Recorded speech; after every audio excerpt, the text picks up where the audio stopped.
Pak Anies, kenapa baliho Bapak yang paling minimal atau sedikit dibanding dua calon lain, Pak? Ini bagaimana, Pak?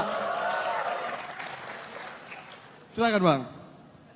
Kenapa baliho paling sedikit? Begini, lebih baik balihonya sedikit tapi gagasannya banyak daripada baliho. Daripada balihonya banyak di mana-mana tapi tidak ada gagasan yang dimunculkan. 28.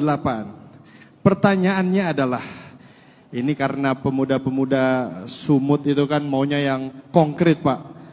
Boleh nggak dijelaskan apa program kerja awal dalam 100 hari pertama kerja Bang Anies menjadi presiden? Nomor 1, membentuk tim untuk menurunkan harga kebutuhan pokok yang hari ini mahal, sehingga langsung bisa diturunkan.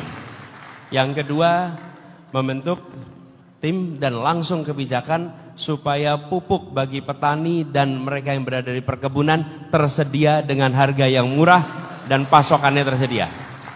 Itu yang sangat dasar. Yang ketiga, langsung membuat kebijakan-kebijakan untuk mengembalikan marwah KPK yang hari ini sedang turun ke bawah.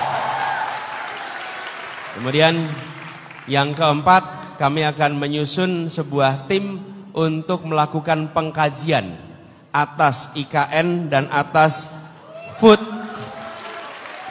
estate yang akan dilakukan. Dah, itu aja. Oke, itu tadi hal-hal yang akan dikerjakan dalam 100 hari pertama. Ya. Oke, terima kasih Bang Anies. Kita lanjut ke pertanyaan kedua. Ini dari Twitter, Bang. Dari @agni_bara. Ya. Pertanyaannya, Bang, boleh kita saksikan di sini, Bang. Jika menang, nanti distribusi menteri-menteri lebih banyak background profesional atau background partai? Dan yang kedua, Bang, izin Bang, menurut Anda kultur apa yang butuh cepat dibangun di negara kita? Silakan, Bang. Gini, ini pertanyaan ini bagus sekali. Hanya pertanyaannya mengasumsikan kalau di partai berarti tidak profesional. Kalau di luar partai berarti profesional. Padahal tidak selalu begitu. Jadi menurut saya bukan partai atau non partai, tapi kompeten atau tidak kompeten. Yang direkrut adalah orang-orang yang kompeten. Orang yang kompeten, satu, kompeten di bidangnya. Yang kedua, rekam jejaknya baik. Dia bukan orang yang bermasalah. Oke. Yang ketiga, dia memiliki kedekatan dengan urusan yang akan dikerjakan. Orang bisa kompeten, orang bisa berintegritas, tapi dia tidak pernah ngurusi itu. Nanti akan bermasalah tuh. 3 itu kriterianya.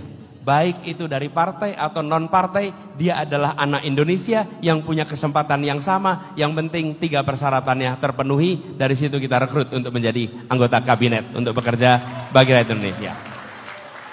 Lalu yang kedua tadi adalah apa? Kultur ya. Kultur apa yang harus dibangun? Kultur itu satu saja, kultur meritokrasi. Kita ingin merit system digunakan. Naik jenjang jabatan bukan karena anak, ponakan, atau saudara, tapi karena prinsip meritokrasi. Dan begitu juga di kepolisian meritokrasi, di TNI meritokrasi, di ASN meritokrasi, di organisasi. Begitu meritokrasi menjadi sistem, menjadi budaya, maka kita tahu yang menjadi pimpinan adalah orang-orang yang paling terseleksi di antara yang ada semua. Meritokrasi mengantarkan pada prestasi. Saya ulang, meritokrasi mengantarkan pada prestasi. Kita ingat, mengirimkan anak-anak pada lomba olimpiade dunia, dan anak-anak Indonesia hebat di sana. Kenapa? Karena mereka terpilih lewat meritokrasi. Mereka bukan anak-anak titipan, bukan karena anak pejabat lalu ikut olimpiade, karena mereka terbukti berprestasi ikut olimpiade. Indonesia bila menggunakan meritokrasi, maka prestasi akan muncul satu persatu dari negeri ini. Ini Bang. Pak Anies, kenapa baliho Bapak yang paling minimal atau sedikit dibanding dua calon lain, Pak? Ini bagaimana, Pak? Silakan, Bang.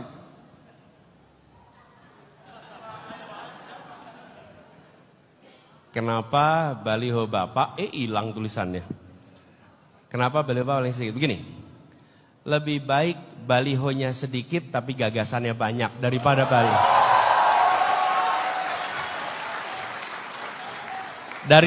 balihonya banyak di mana-mana tapi tidak ada gagasan yang dimunculkan.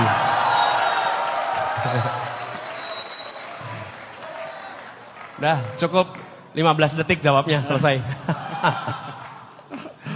Nggak ada tambahannya lagi nih, Pak. Ya, cukup. Udah jelas lah gitu. Oke, kalau begitu itulah. Dan gini sebetulnya, ya? kenapa nggak perlu banyak gimmick? Karena sudah ada gagasan.